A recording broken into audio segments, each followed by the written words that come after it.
0346 0026 423 من جانب عبدالحق توحيديار.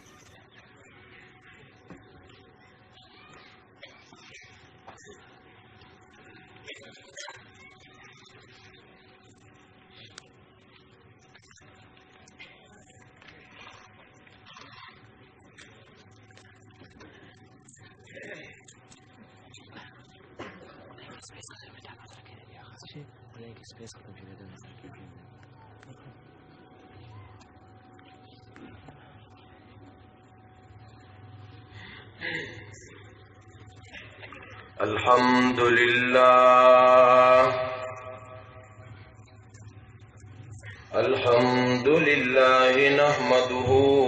ونستعينه ونستغفره ونعوذ بالله من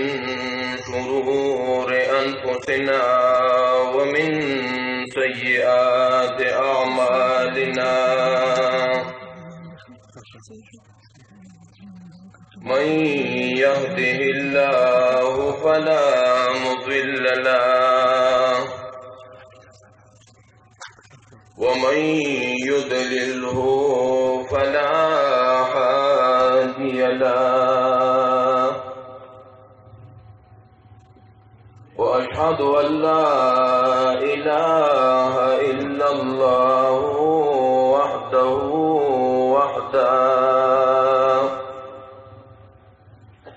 لا شريك له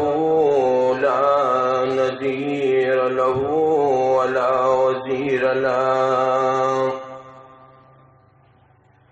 لا ند له ولا نديد له ولا جد له وأشهد أن سيدنا وسندنا وحبيبنا ومحبوبنا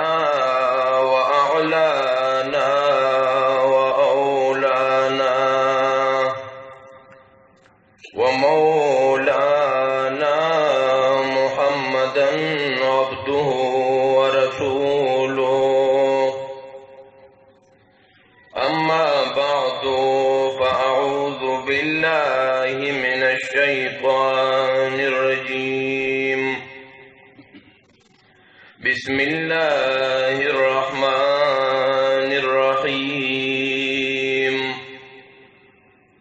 قل هو الله أحد الله الصمد لم يلد ولم يولد ولم يكن له كفوا أحد. معزز علماء کرام او خصوصاً زمونگا شیخ محترم زمونگا مشفق استاد حضرت الشیخ علامہ مولانا حافظ فضل امین صاحب حفظہ اللہ تعالی او د دې علاقې غیرتمندو مسلمانانو دا زمونږ او تاسو ډیره زیاته خوش قسمتي ده چې زمونږ او تاسو راجمع کېده دا د الله رب العزت په کتاب باندې کله د قرآن کریم اختتامی کله د احادیث مبارکو کې د یو کتاب اختتامی نو دا نسبت ډیر زیات اعلی دی د قرآن او سنت او د نسبت سره انسان ته ترقی ملاویږي د نسبت سره چې د چا د کوم څیز سره نسبت راشي کغه اعلی سیزي نو په دې انسان کې هغه شانتي خصوصیات پیدا کیږي هغه ته یو مقام ملاویږي لکه دا قرآن کریم دی کدی سرا د دې کاغذ نسبت راغلی دی نو دا کاغذ څونه محترم دی دا کاغذ خو بیا ډیر نږدې دی په دې دا قرآن کریم دا الفاظ او نقوش لیکلی شوي دي د قرآن کریم دا غطا د قرآن کریم هغه قمیص او هغه سکه چې مونږ او تاسو په کم راحل باندې دا قرآن کریم دو نو هغه راحل زمون پښتانه وی د دې راحل د پاسه په ماړه وا دا ستا د قدمونو د خپو لاندې را نشي دا یو ادب ګڼي داغې د څه د وجنه د قرآن کریم سره داغې نسبت راغلی او انسان خو سکه د قرآن کریم سره چې نسبت د پیریانو راغلیو نو د هغه پیریانو مقام خو وګوره کړه نبی علیہ الصلوۃ والسلام قرآن لستو پیریانو په غوږونو باندې د قرآن आवाज ولګیدا نو د قرآن کریم کې هو یو میګنیټیزم دی د قرآن کریم کې هو یو کشش دی د قرآن کریم کې هو یو مغناطیسیت دی چالته نه پیریانو قرآن ووریدو نو ملګرو ته وی ان سی تو چپ شي چپا دغه چې قرآن بیانېږي نو ولا چپ کېدل پکاري هغه پیریانو د قرآن کریم یو ادب وکړه د قرآن کریم اورېدې وکړه اوس نسبت ته وګوره کنه سورۃ الجن باغی کی اللہ تبارک و تعالی د پیریانو غنډه کارگزاری نبی علیہ السلام باندې نازل کا چې نبی علیہ السلام ته خو خبر نه وی کنا تو خو تایید تتلی وینو حال تا خو خلق استاہو تل شکنیو کا تو خو تایید تتلی وینو حال تا خو تخلق پکانو باندی ویشتے او اے محبوبہ ستا تایید تتلیل دا بیکارنو ستا تایید تتگو کا تا التگشتو کا داغی اثرات اللہ گورا پیریانو باندیو کا تبلیغ والا مشرانوی تاسو یو علاقہ کی محنت کوئے نو کال تخلقو کی دیندار پیدا نشی ردی اثرات پا نور والا کو باندی کی دا خبر صحیح رہا نبی علیہ السلام تغا پکی گما کہ طائف والا تال توجہ در نکا کہ طائف والا ستا درس وو نریدا ستا بیان وو نریدا او تا باندې د کانو گزارونو کا پتا باندې پتراو کا دغه د دین په دعوت کې د قرآن کریم په بیان کې او په کې دام راځي کنه وګوره په نبی علیہ السلام باندې پتراو شه اللہ تبارک و تعالی نبی علیہ السلام تا تسلیم را لیگی چې نبی علیہ السلام ستا دعوت بیکار نه دیتلی داتا چې قرآن لستو قرآن دی بیانونو پیریان میں وطراڑو لیو اگا پیریانو قرآن ووریدو نو اگا پیریانو کی دی قرآن انقلاب راوستو اگا پیریانو زندگی بدل شوا اگا پیریان وی انا سمعنا قرآنا عجبا یهدی الى الرشد فآمنا به ولن نشرک بربنا احدا مونگا قرآن کریم وورید او ډیر عجیب کتاب مو وورید هغه پیریانو لک سات اوریدلې دي ون قرآن اختتام ته نه رسولې لک سات قرآن وورید د قرآن کریم اوریدو پای کې انقلاب راوست او خپل تاثرات بیا خپل قوم ته بیانې خپل قوم ته چیزینو هغه ته بیا بیان کوي دعوت وتور کوي ومون نن دا ډیر غټ کمیل مونږ دا دعوت او درس دې لپاره مخصوص خلق خاص کړی چې بس دی به کوي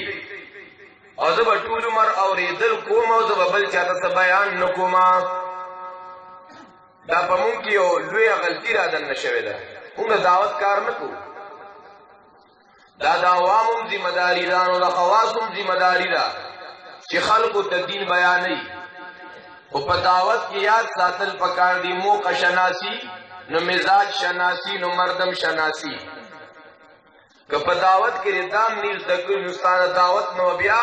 خلکو کې د دین نه نفرت راځي او د دعوت په باب کې قران کریم کامل هدایات جاری کړي کنه قران کریم د دعوت ترغیبات امور کوي نو قران کریم د دعوت طریقې هم کوي نو قران کریم د دعوت فواید او ثمرات هم ذکر کوي سورۃ یوسف کې وګورئ د یوسف علی السلام دعوت ذکر شوی دی نو چې مونږ او تاسو د قران کریم نه دعوت وکړو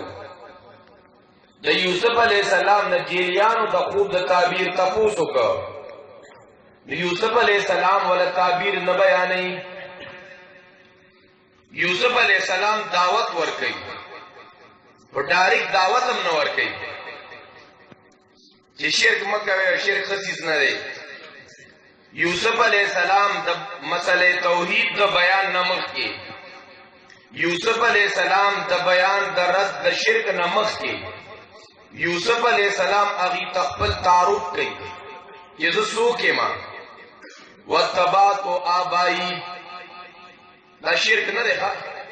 واتبعت آبائی ما تابعداري کړی را د خپل ابا وجدادو د خپل مشرانو تعارف دا شرک نه دی اول تعارف یوسف علیہ السلام تعارف کو نو په دعوت کې تم تعارف کوا چې د کوم کلی د کومې علاقې څه د روزګار دی د تعارف سره یو بل سره خلق مانوس شي نو داغي نرستو ولا دعوت ورکړي او اغي د خوب د تعبیر پختنه کړي دا یوسف علیہ السلام ته موقع ملو شو د دعوت او دې دعوت کې وته یو خبره کوي چې اے تاسو ته د خوب تعبیر بیان کوم تاسو له بلا ډوډیم نی راغلی تو نظر به دل بیان کوم ټیمه تی واغسته زګو د بیانونه او خلق تنگول دام شریعت ناپسندیدہ ګرځولې چې خلکو کې څونه استعداد دي نو هغه عمر بیان ورته کوا د یوسف علیہ السلام تعارف وکړو نو په جیل کې ورته موقع ملو شو نو اهمه مسله بیانول پکار دي نو یوسف علیہ السلام کومه مسله بیان نه په جیل کې بیان نه د تور تنبو تنه بیان نه هغه اهمه مسله چې کوم د تمام انبیاء کرام علیهم السلام مسله ده چې غره توحید مسله ده او اغي ته دعوت ورکړي نو دا جیلیان خو مشرکانو و یوسف علیہ السلام ولدانوی چې مشرکانو اے بدعتیانو اے فاجرانو اے خبیثانو اے پلیتو او تنوی یا صاحبی سجن اے زما د جیلن دیوالانو اے زما د جیلن دیوالانو اے زما د جیل ملګرو ګور ځان ته ملګری کوي ښا هغه مشرکان ځان طرف ته رامایل کوي راړی یې ځان ته دا زمونږ استادوم ذمہ داری ده ډیر داسې نا خبره رونی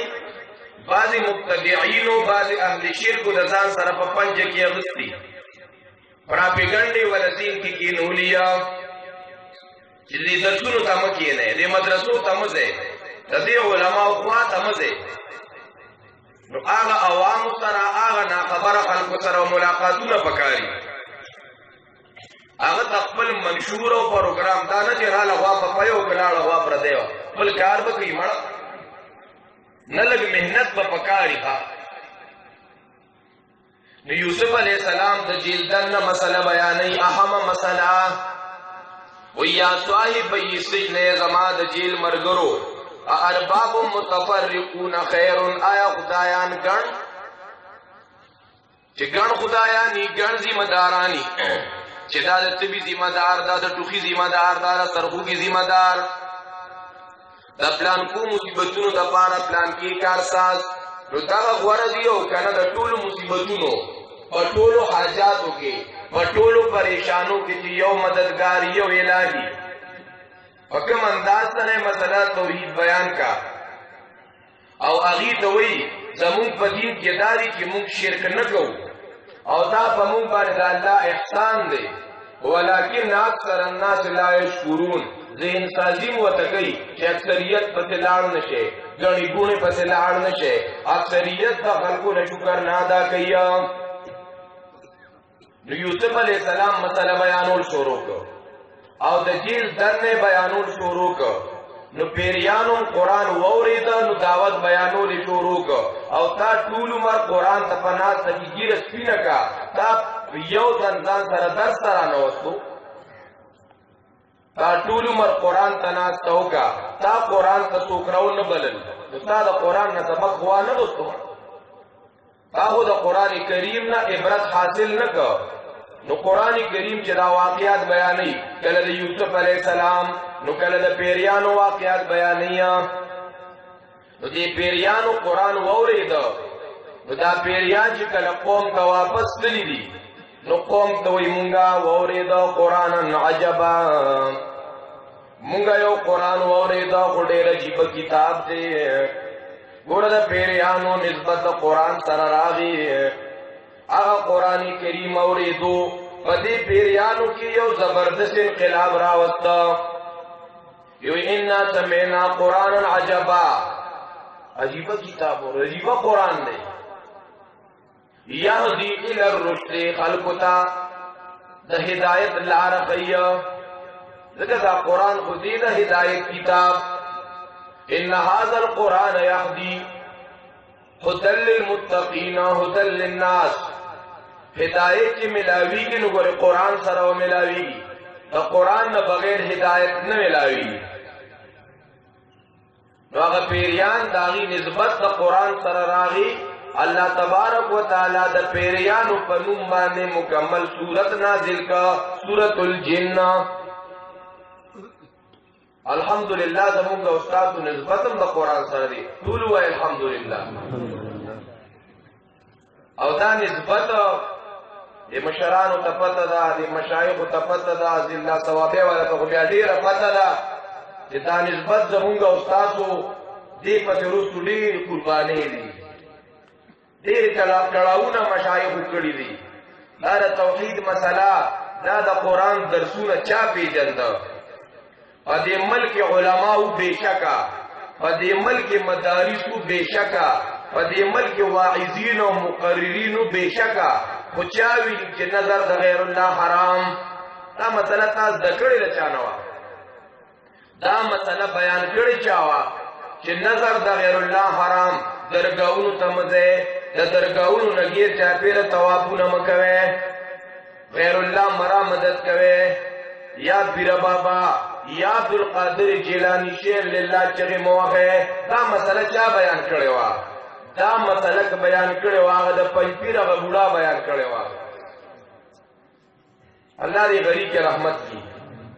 او دا یاد ساتل پکاري چا چې په کوم میدان کې کومې قربانۍ کړي کوم کار یې کړی دی نو احسان فراموشي نه پکار دا بای ځایونو کې ملګري په فلیکسونو په ساین بورډ لیکي که نه په پښتون قوم د رب احسان د پنځپیر شیخ القرآن دا خبره غلطه نه ده بالکل صحیح خبره ده په پښتنو باندې دا لوی احسان دی ځکه دا پښتون خاص کر دی په کومو رسمونو رواجونو کې په کومو بدعاتو خرافاتو کې مبتلا و چا ورته مسله نه بیانوله ولې که چا ورته مسله بیانوله دی پکې تاوان وکړه نو زما عزتمندو دا قرآن کریم سره نسبت دی پکې د مشایخو یو اوږد داستان دی د مشایخو یو تاریخ دی د قربانو الله اکبر کبیره شیخ القرآن د پنځپیر رحمه الله داغه د قتل داغه د وجلو منسوبې جوړې شوې وې هغه ته په ډوډۍ کې زهرونه اچولي شوي وو دارنګې هغه پسې کسان لګېدلي وو چې دا سړی لرې کېده مخې نه زمونږ د علاقو کې یو علاقه ده شیخ القرآن رحمه الله هلته چا بیان ته راوستی و نو په هغه علاقه کې دا خبره مشهوره وه که چا پنځپیر مولوي صاحب مړ کړو نو د سلو شهیدانو مره ثواب دی نو هم غریبانان خو ثواب پسې ګرځېده که نه چې بیا د سلو شهیدانو ثواب په یو ګولۍ یو ملا مړ کول دا خو ویړیا ثوابونه وو نو په هغه علاقه کې یو محرور او د دیر د غاړې قتلونه یې کړي وو نو د هغه علاقې په میرو کې به اوسېده نو هغه ته چا خبر ورکړو چې یو مولا را روان دی الله نه مني د الله رسول نه مني قرآن نه مني سم نه مني او د دې زمانې مولیان وایي که دا سړی چې ووژلو د سلو شهیدانو عمره ثواب دی پکې هغه ویل هغه سمړي خو مې د خپل ذاتي عداوتونو د خپل ځان دپاره کړي خو راشه دا یو مړی پکې د خدای دپاره وکړه الله الله چې په چا د توحید او سنت د مسلې لپاره تود بادم نه لګېدلي هغه هم نن سر راپورته کړي زه موحد ما او دا شی القرآن خو مشرک و العیاذ بالله داسې خلک هم په دنیا کې میلاویږي دا ډېر ناشکره احسان فراموش قومي تا توحید د چا نه زده که تا عقیده د چا نه زده که تا د اصلاف النهج د چا نه زده که او ته نن راپاسې دا د امام ابو حنیفه مقلد دی نو دا مشرک دی الله اکبر یو غم نی یو مصیبت نی کړه نو شیخ القرآن رحمه الله د پاره هغه پوره ترتیب برابر کړ دوه کسان نور مقرر کړ چې تاسو بلل شئ تاسو به یو طرف ته بل طرف ته کینې زه به درشم نو زه به د ده په بیان اعتراضات شروع کړم نو چې اعتراضات شروع کړم نو زه به ورسره چیرې واچوم نو بس بیا به ایله نه کوي سړی به وژنې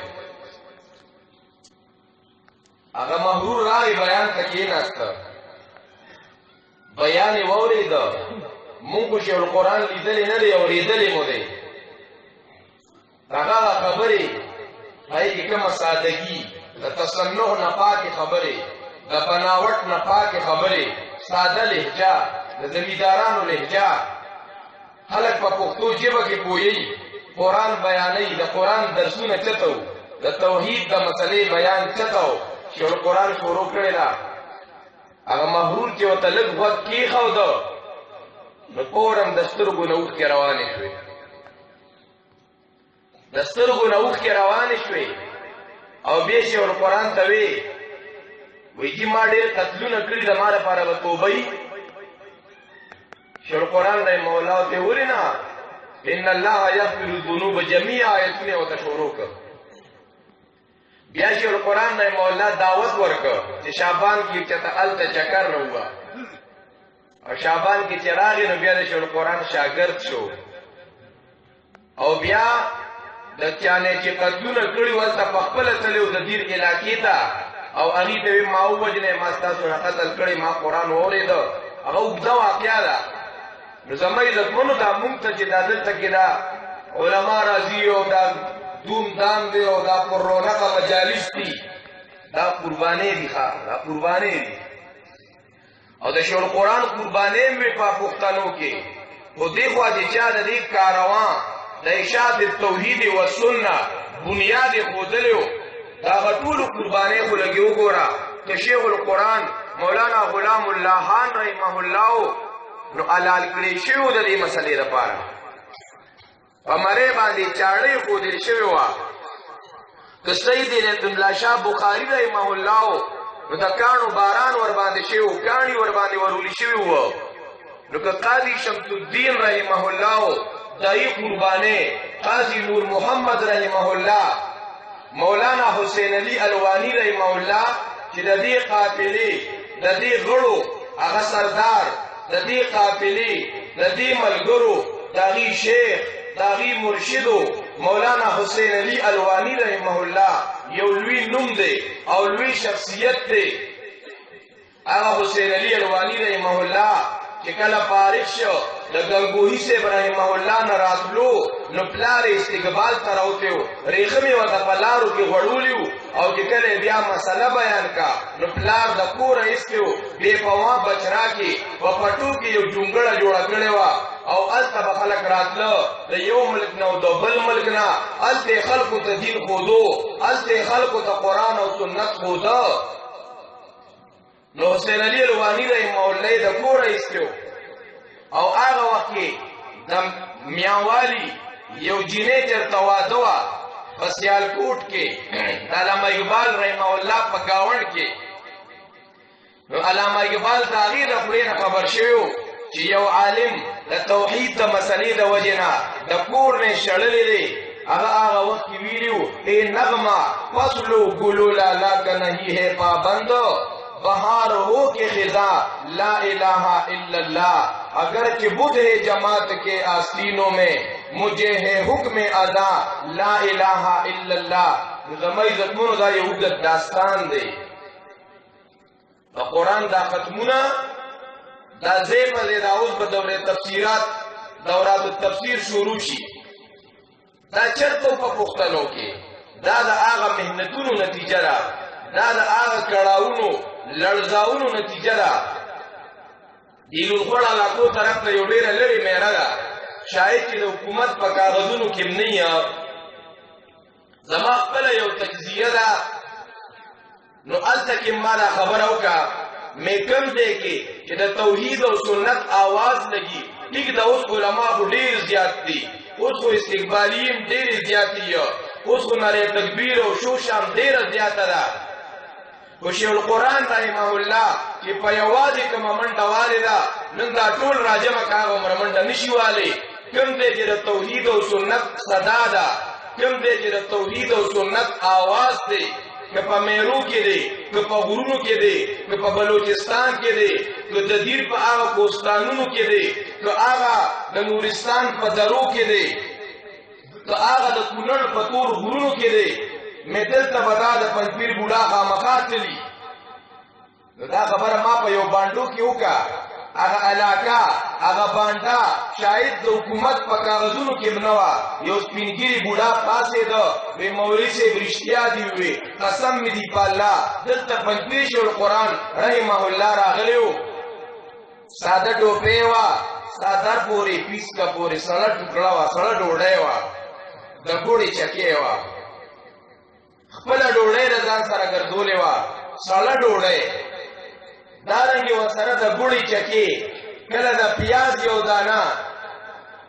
او خپل ډوډۍ خوړلې و دلته مسله بیان کړې وه وی ډېر خلک وایي چې دا خو نوې مسلې دي څه ملګري وي دا خبرې خو ستا صحیح دي هغې ملګري شو هغې د تنظیم ملګري وګرځېدل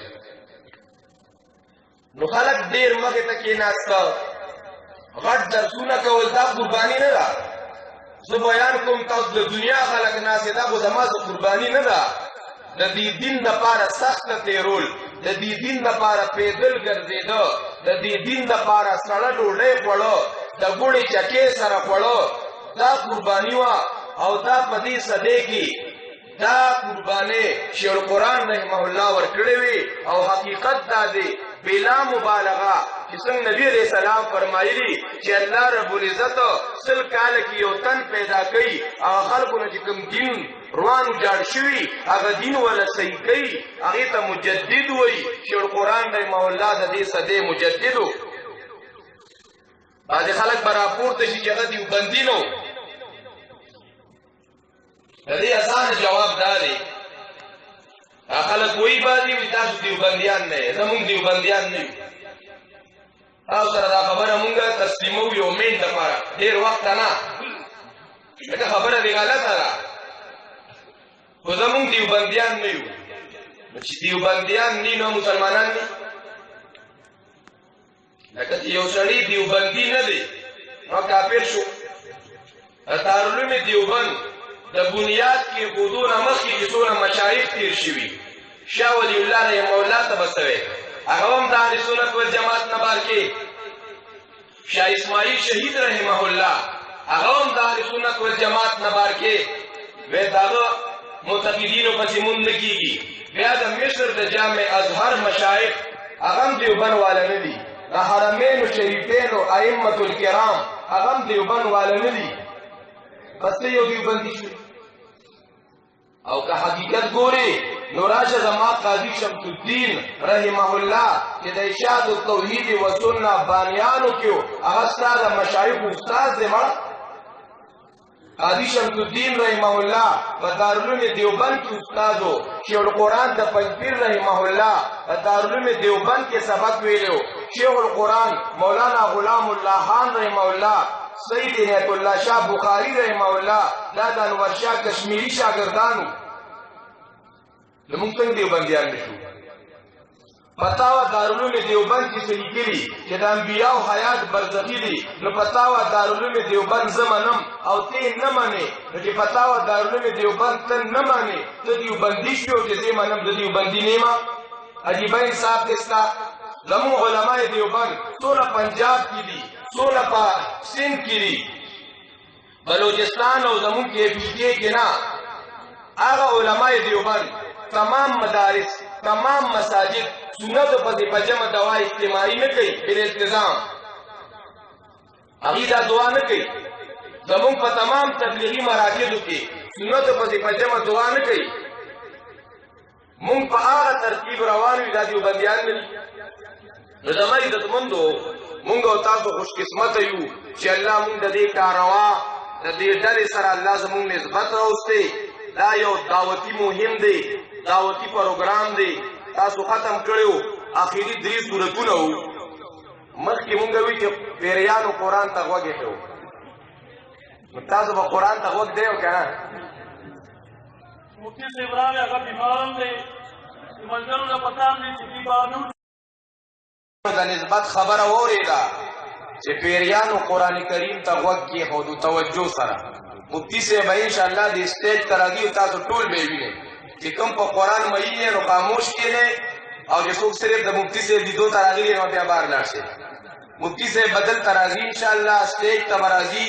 تاسو به یې وینئ، تاسو به د هغه زیارت هم کوئ. اوس د آخري 3 سورتونه دي، دې له توجه سره غوږ کښېنئ. سورة الاخلاص دا مکی سورت دی.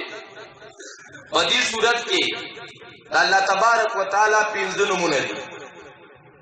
د دې سورت شان نزول کې مفسرین ذکر کوي نبی علیہ السلام نه تپوس شوی، مونږ ته د خپل رب نه سب بیان کا. الله تبارک وتعالی دا سورت نازل کړ. بعضې سورتونو کې نور مضامین مینو، بعضې سورتونه په یو عنوان په یو مضمون باندې، لکه سورت دوحا کې رسالت، نو سورت القدر کې د قرآن کریم عظمت، نو سورت الزلزال کې صرف قیامت، نو دې سورت الاخلاص کې صرف د الله وحدانیت. د دې سورت فضائل هم ډېر راغلي دي. قل هو الله احد، مخکې سورتونو سره ربط او مناسبت دا دی. مخکې سورت کې ذکر وشو تبت یدا ابي لهب وتب، ابو لهب تباه شو، د پیغمبر سکت روا، تباه و برباد شو، مردار شو. قرآن کریم دا هغه په نوم باندې تذکره وکړه. د حق مخالفت یې کړی، د اهل حق مخالفت یې کړی، ابو لهب تباه شو. دا ولې تباه شو؟ د څه د وجې نه تباه شو؟ قل هو الله احد. د دې مسلې خلاف وکړه، د توحید د مسلې ابو لهب بوډا خلاف و، هغه ابو لهب بوډا تباه. نو ګوره د ابو لهب ښځه خلاف وه د حق، نو هغه ښځه تباه. نو د ابو لهب دویم د پیغمبر او د اهل حق خلاف، هغه دویم په سپو مات شو. دا مونږ ته پکې سبق دی بوډاګانو، د قرآن او د توحید او د سنتو خلاف ونه کې. نو ای زنانو د قرآن او د سنت او د حق خلاف ونه کې، نو ای نوجوانانو د حق خلاف ونه کې، د دې توحید د مسلې خلاف ونه کې. قل هو الله احد، وې نبی علیہ السلام هغه ذات چې د هغه د نسب باره کې تاسو تپوس کوئ. الله احد، هغه د احد، هغه د یکتا، په ذات و صفاتو کې یکتا. هغه ذات چاته حاجت نه لري، دغه اولاد نشتا، دغه نائبان نشتا، مور پلاری نشتا. ولم یکن له کفوا احد، تاسو برابر نشتا. دنیا کې خو 3 قسمه پارټنرانی کنا، نو دنیا کې 3 قسمه شرکای. څوک روزګار کوي، نو بزنس کوي، نو کله د سړي نه لږ اوچت درجې والا شریک د سره، نو کله کمترینی، نو کله مساوي. د دې 3 نه خو علاوه ني. نو دلته الله پاک دا 3 واړه نفي کا، زما اعلی شریک نشتا، مور پلاری نشتا، نو ادنا شریکم نشتا، اولادم نشتا. ولم یکن له کفوا احد، نو برابر شریکم نشتا. دا کی د رزدکا او چې دا بیانې نو ګورې یاد ساته، دشمنان بدی ډیری. د دشمنانو نه د بچو د پاره معوذتین. اکثر نسخو د قرآنو کې لیکلي چې دا مکی سورتونه دي، خو غوره دا ده چې دا مدني سورتونه دي. دا مدني سورتونه دي چې سړی د امام بخاري رحمه الله چې هغه کوم احادیث صحیحه را نقل کړي دي دا غي پرانا کې ځکه دا په نبی رسول سلام باندې جادو شوی و په نبی رسول سلام جادو شوی او په پیغمبر باندې جادو کېدو دا د نبوت منافي نه دي ها بعض خلک په بخاری په روایت باندې جرح کوي دي کې پلان کې راوي دی او مختلف او داو هغه مختلف امام بخاری دا کوم مختلف نه روایت نقل کوي هغه قبل الاختلاط روایت انا مختلف شوی نیم امام بخاری ته روایت نقل کوي الله الله ذکر دا دي دینونو علی خلق مشتا لکه جساس وغیرہ یا حبیب الرحمن کاندهلوی علی نے انکار کوي او جتا انکار شروع کو په بخاری دی جرح او قدح شروع کا انکار حدیث ته لارې کولو کې مړ قل اعوذ برب الفلق دا معوذتين بخاری کې څو ځای حدیث راغلي او بدی زما استاد محترم علامہ نیلوی شاہ سے ابراہیم مولا چې د مفتی کفایت الله رحمه الله شاګردو هغه یو رسالم پریوانه ملاوي قل اعوذ برب الفلق اوے نبی علیہ السلام بنا غوارم برب دا سبا من شر ما خلق دا شر داغنا چی پیدا کری دی اللہ استازانوی راما دا عموم دا پار رازی اے ما خلق کم چیز کے چی شر دے عرب داغی دا شر نا پنا غوارما کور کے دی اولاد دی پائی کی کس شری دائینا پنا غوارم بیبی کی کدی شری دائینا پنا غوارما دارنگی بجلیہ نو خیرم پکشتا او کچر تتار خکاری او ګوتې دی وسره ولګېدې خو هغلته به یې ویشتې دارنګې مار دی لړم دی مچۍ دي څه دي څه د هر یو چیز د شر نه پناه غواړمه ومن شر غاسق اذا وقب د شر د تیارې نه کله چې راوغوړېږي ومن شر النفاثات فی العقد د شر د پوکو وهونکو نه په غوټو کې تارونو له غوټې ورکوي او منتر ورباندې شوک کوي دا کار اکثر زنانه کې نو ځکه نفاثات ذکر کړ یا زمون مشایخ او ابن قیم رحمه الله وی چې دا اصل کې د نفوس لپاره دا صفت دی من شر النفوس النفاثات دا غشر د نفسونو النفاثات چې پوکي وي په غوټو کې تارونو له غوټې ورکوي نن هم داسې حالت شته زمونږ علاقو طرف ته ثوابې خو د توحید او سنت والا ګړ دی دلته خو داسې ځایونه نشته خو زمونږ علاقو کې داسې خلک شته درګاهونو کې هندجوران ناست دي نو بعضې هندجورانو سره به د مالګې ټې کوي نو بعضې سره به د تارونو ټې کوي نو یو ګوڼ به یې اخیستي په 5 روپۍ نو د هغې نه به جوړوي 50 یا 100 بندونه هغې نه به غوټې ورکوي نو بیا یو په 50 او په 100 روپۍ به هغه خرڅوي د هغې ټېکهدار جدا نو د مالګې پوڼه یې دی نو یو کاشو هغه خورده ده جي د هغې ټېکهدار جدا ومن شر النفاثات فی العقد یا د شر د پوکو وهونکو نه مجالسو کې مسجد کې به ډېر توبه اغوستي پوکي به وي ښه په حق کې لا پراپګنډې به کوي ومن شر حاسد اذا حسد او د شر د حسد کوونکي نه کله چې حسد کوي بسم الله الرحمن الرحیم قل اعوذ برب الناس ملک الناس اله الناس په دې صورت کې 15 پیرې الناس و زمون مشایخ په دې کې سوچ کړي چې دا تکرار ولې دی قرآن کې خو بې ځایه تکرار نه او بې ځایه تکرار دا خوشني او دا هم نه ښکاري نو د دې الناس هغې جدا جدا معنی کوي چې خلک هم په 15 قسمه دي ووایه نبي علیه السلام پناه غواړم په رب د خلکو یعنې ماشومانو چې د ماشومانو رب دی ملک الناس بادشاہ د خلکو بادشاہ د ځوانانو اله الناس وزدار د خلکو بوډاګانو د شر دا وسوسې چې انکې پټېدونکي نه هغه چې وسوسې چې په سینو د خلکو نیکانو کې من الجنة والناس د پیریانو د انسانانو بدماشانو نه بسم الله الرحمن الرحیم الحمد لله رب العالمین الرحمن الرحیم مالک یوم الدین سورة الفاتحه زموږ استادان یا بعض علما دا د سره چې بیا شروع کړي دا یو تفاعلا شروع کوي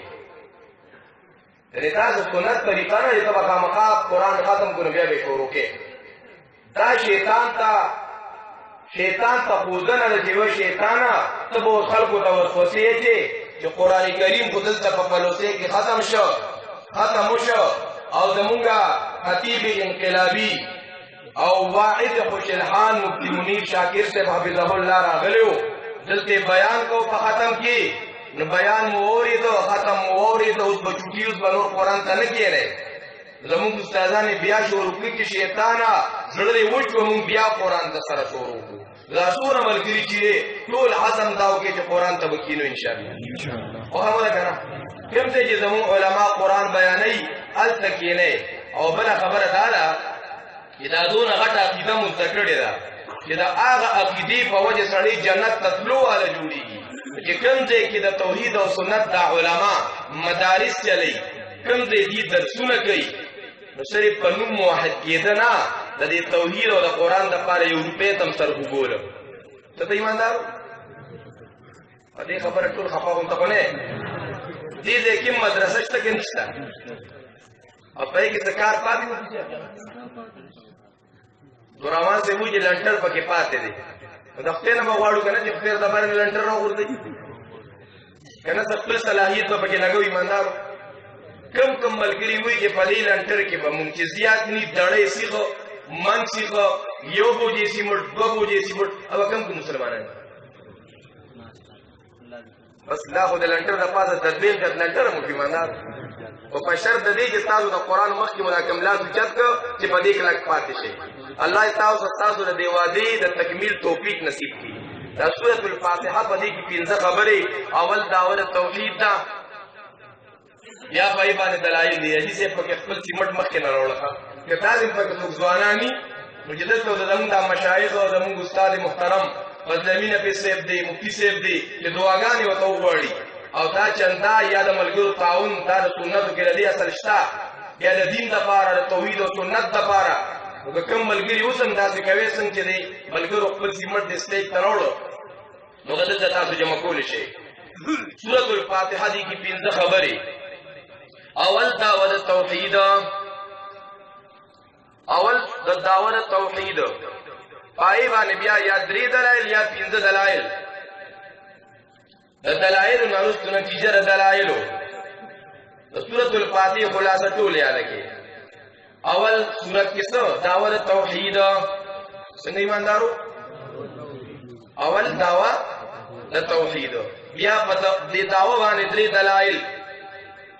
دعوه باندې څو دلایل 3 دلایل نو بیا نتیجه د دلایلو ایاک نعبد و ایاک نستعین چې حمدنا الله الذي رب هغه دی رحمان هغه دی رحیم هغه دی مالک هغه دی نو نتیجه دا شوه چې ایاک نعبد و ایاک نستعین یا الله دا سر دا خپل سر به تا ته کته کوما زما دا سر به بل چاته نه کته کیږي وہی سر میرا ناواقفی سجدہ نہیں مگر اس میں عیب یہ ہے کہ ہر جگہ جھکتا نہیں ایاک نعبد و ایاک نستعین دا نتیجه دلائل شوا چې نتیجه دار هوتا عبادت به یوازې الله لکو را مدد چې چغي به یوازې الله لوایو نو اهدنا الصراط المستقیم تعلیم د دعا دی الله پاک مونږ ته د سورۃ الفاتحه کې د دعا طریقه راوښودله او توجه شته ایماندارو کنه چې مفتی صاحب راشي ان شاء الله نو زه به بیا ډایرکټ پاسې درې وخا اهدنا الصراط المستقیم کی تعلیم د دعا ایک مونږ او تاسو غوښته کنه نو مونږ او تاسو په دنیا غوښته بلډینګ به مونږ غوښته نو ګاډي به مونږ غوښته دنیایي څیزونه به مونږ غوښته نو الله مونږ ته چل وښودی زما بندګانو چې ما نه غواړئ نو اصل چیز غواړئ چې هغه په صراط مستقیم باندې ګامزن کېدلي اوس په صراط مستقیم باندې کلک کېدل دا خو ډېر ګران کار دی کله به خپلوان خفا کله به پردی خفا وہی اپنے بھی خفا مجھ سے ہے بیگانے بھی ناخوش میں زہر حلاہل کو کبھی کہہ نہ سکا قند زما مرګري به پر صراط مستقیم چې زدم سوکي الله وی زما بندګانو مخه پکېږي ستا ملګري په حق لارا د تلونکو د سالکین حق دپاره تسلی ده په صراط والذین انعمت علیهم کې چې هغه خلک ستا ملګري دي چې په د الله د طرف نه انعام شوی دی چې هغه انبیا صدیقین شهدا او صالحین دي چې هغه د الله د غضب نه بچ دي او هغه ضالین نه دي او ګمراه نه دي الله رب العزت دی ستاسو دا قدمونه سونه نارینه او زنانه او قران کریم اختتام ته رسول الله دې وته مبارک وګرځي دا سونه مسلمانان په جوش او خروش سره په مینا محبت سره دې زه تراغلي دي الله رب العزت دې جولې د خیر ډکی او تاسو له وفات زموږ د مفتی صاحب محترم هغه ته بیماری ده الله دې د مفتی صاحب او د نور مسلمانانو زموږ د علماو بیماری د توا ټکی وګرځي واخر دعوانا الحمدلله رب العالمین